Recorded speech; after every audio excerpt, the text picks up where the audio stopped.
Au nom du Père et du Fils et du Saint-Esprit. La grâce de Jésus-Christ, notre Seigneur, l'amour de Dieu le Père et la communion de l'Esprit Saint soient toujours avec vous. Nous sommes au lundi 2 mars, lundi de la deuxième semaine du temps de Carême. Et nous voulons méditer l'évangile de Saint Luc, au chapitre 6, du verset 36 à 38. Soyez donc miséricordieux, comme votre Père est miséricordieux. Ne jugez pas, et vous ne serez pas jugés. Ne condamnez pas, et vous ne serez pas condamnés. Pardonnez, et vous serez pardonnés. Donnez, et l'on vous donnera. On versera dans votre sein une bonne mesure, serrée, secouée, et qui déborde. Car on vous mesurera avec la mesure dont vous avez servi.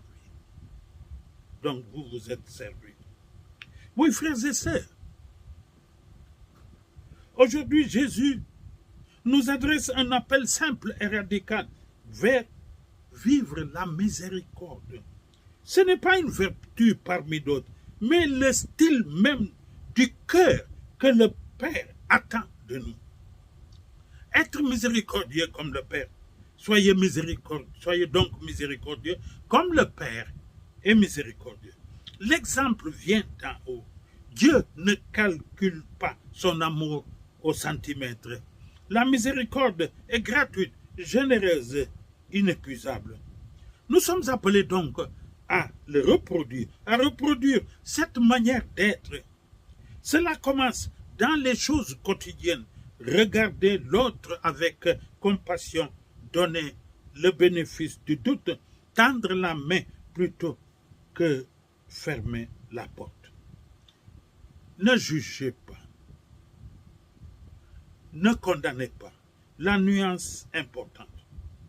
Jésus ajoute, ne jugez pas, ne condamnez pas. Cela ne signifie pas qu'il faille renoncer à tout discernement moral ou à la responsabilité. On peut et on doit évaluer des actions, protéger des vulnérables, éduquer dans la vérité.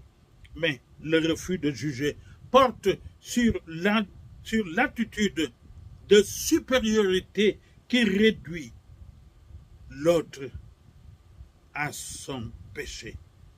Juger, condamner, c'est souvent oublier que nous aussi sommes des pécheurs et dépendants de la grâce.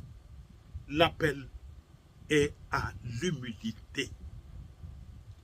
Laissez le dernier mot au juge qui est Dieu.